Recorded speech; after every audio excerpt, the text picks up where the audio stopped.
Hey everybody, so today I wanted to go into a little more detail about my Clomid story. I had mentioned in previous videos that I had taken Clomid, but I didn't go into any details because I really wanted to make this video not only for people who are following my story, but for people who are out there that are dealing with the same things that I'm dealing with right now.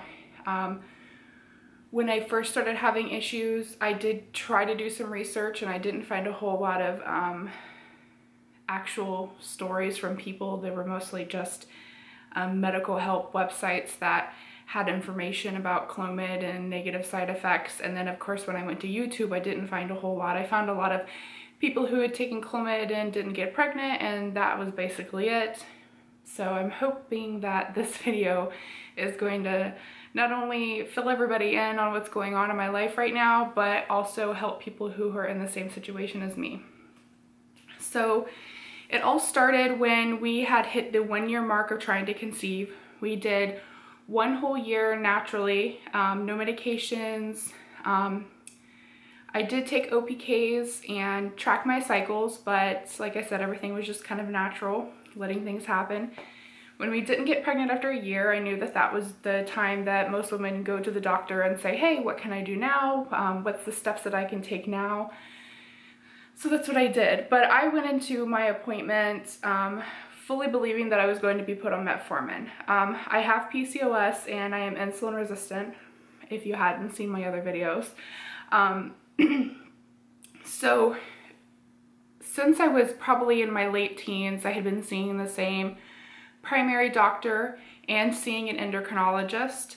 They both had recommended to me that when I did decide to start a family that I should be put on metformin, that would help me best.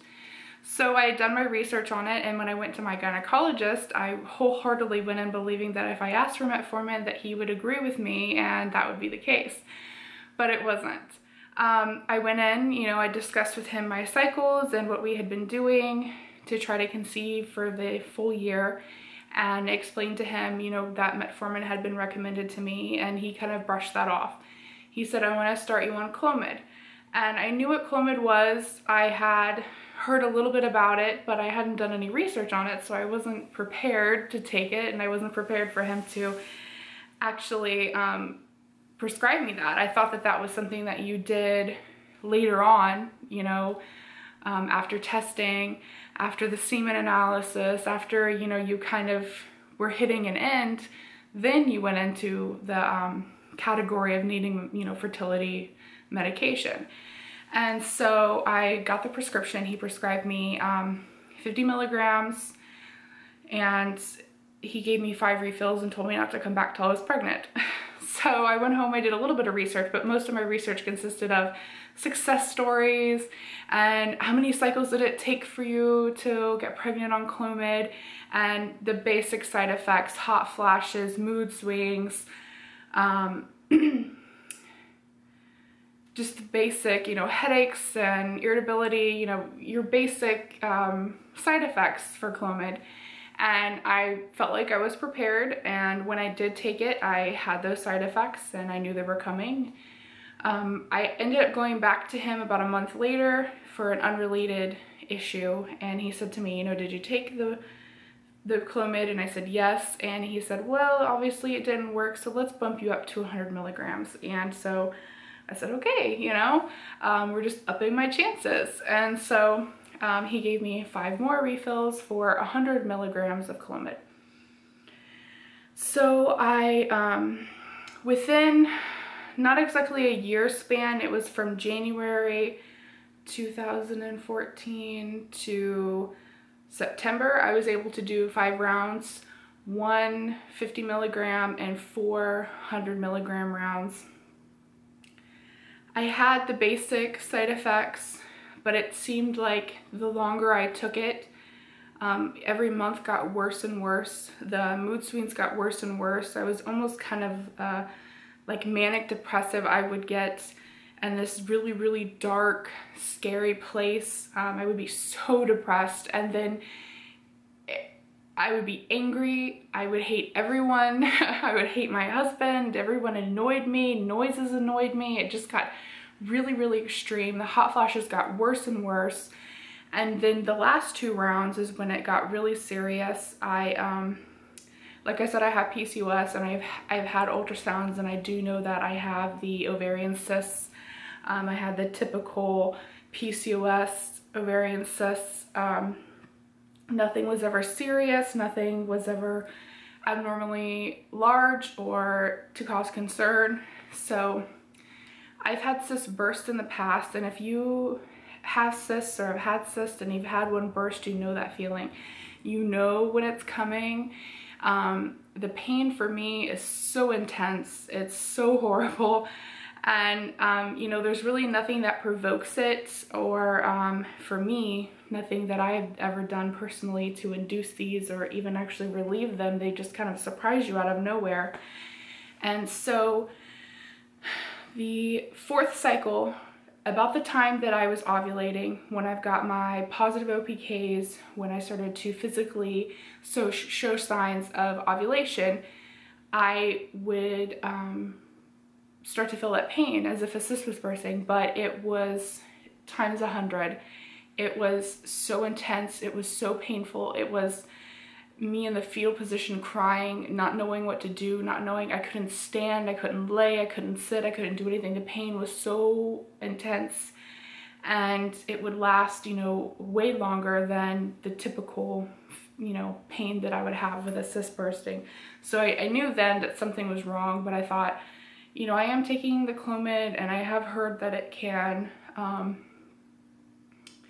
enlarge an existing cyst, and I thought, well, maybe I just had one that just kind of got out of control, and it's now gone and taken care of. Well, the next day, same thing happened. The day after that, I was okay, but then the following day, the pain came back again. And it, like I said, it happened right in the time when I was getting my positive OPKs, when I would be ovulating. And stupid me, I had just moved, and I didn't have a new gyno or a primary or anyone, and I thought, well, I will just give it one more try, find me a new doctor, get me an appointment. So I did my 5th round, and the same exact thing happened. I took it on the days I would normally take it, same dosage that I had been taking, but as soon as I started to ovulate, the pain, you know, intense pain, the same as before. And then within that cycle, I went to my new doctor, and she ran a full panel of blood work just because she's my new doctor, and she wanted to, you know, find out if there was any other reasons why I wasn't, you know, conceiving, if it was a thyroid issue, if it was a hormone issue. She wanted to check on the PCOS and my testosterone levels, and check my heart out, make sure my cholesterol, everything was good, but that was completely unrelated to the Clomid. But I told her my story, and I told her everything that had happened, and she got really concerned. She felt that if I was a patient who knew that had PCOS, and my doctor knew that I had it and knew that I had cysts, that I most certainly should have been monitored while I took it. There should have been regular ultrasounds. There should have been someone keeping an eye on my cysts. There should have been someone making sure that I was actually even ovulating. I wasn't just putting all this medicine in my body for no reason. I felt pretty played. I felt, you know, like I had been mistreated in a way. I knew that some women were monitored, and I knew some weren't. I never really knew the reason for being monitored or not. I always just assumed that it was based upon your schedule, an agreement between you and your doctor, what your insurance would actually pay for. I'm not even sure if my insurance would have paid for all of that monitoring. So the new doctor suggested that I have an ultrasound done, an outer ultrasound, your typical ultrasound on top, and then a transvaginal internal ultrasound. So after running around with my insurance, I went and had the ultrasound done. They could not find my right ovary, which was pretty terrifying. I was really scared. I was thinking, oh my God, they can't find my ovary. I don't have an ovary anymore. I only have one. You know, all these horrible thoughts were rushing through my head. I was calling people. I was really upset. My doctor reassured me that it's pretty normal for you to have an ultrasound and then not find your ovary. If you have any, gas in your bowels or any matter in your bowels, your ovary is so tiny that it can hide behind those things, and the sonogram obviously can't see through those things to get to the ovary. So she's not concerned about that. She thinks that with my next ultrasound that we'll be able to find it. Hopefully that is the truth. But anyway, the left ovary that they did find had a significant amount of cysts, more cysts than I'd ever seen there before. And a few of them were abnormally large, and one was significantly large, large enough to where that it has to be monitored. And if it is growing, we are looking at either surgical removal or some type of medication that can shrink it. I've heard that birth control shrinks cysts, which would be, I mean, I'm not saying I want surgery, but to have to take several months of birth control and be monitored the entire time is a little depressing, considering we're so actively trying right now. So with that, so far the plan, the course of treatment right now is that 6 to 8 weeks after that initial ultrasound, I get a second ultrasound to measure the cysts and see if they are growing, and then we'll go from there. And then to, of course, find my right ovary, and when they do, hopefully check it and see if there are any abnormal cysts on that as well. Like I said, I'm hoping that as soon as I get more information, as soon as I have my ultrasound, which is tomorrow morning, it's a Friday, so I'm not thinking that I'll immediately have results. It'll probably be sometime next week. But as soon as I have more information, as soon as I have, the results of the ultrasound and what we're gonna do and where we're gonna go from there, I will definitely be doing a part 2. And like I said before, I really hope that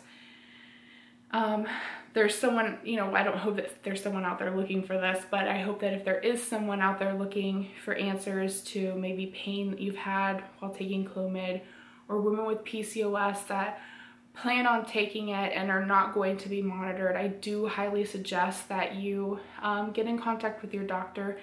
And even if you don't want to go in multiple times a week and check follicles and take trigger shots and go into that whole depth of it, at least request an ultrasound once a month. Monitor your cysts, because I don't wish the pain that I felt upon anyone. And if something has damaged me from taking the Clomid, and keeping me from having children, then, it's so not worth it. I really wish that I would have known better. I really wish that my doctor would have been a little bit more proactive and a little more concerned regarding my situation. So like I said, tomorrow is my ultrasound, and hopefully my right ovary will make an appearance, and hopefully I will have some more answers for anybody who was seeking them. And if you have any questions about my dosage, the cycle days I took the Clomid, any information about my blood work, I mean, I'm completely open to answering any questions anybody has. Just leave them down below. And if you did come across this video looking for more Clomid information, go ahead and subscribe. I promise that I will be updating everybody very soon. And thanks for watching.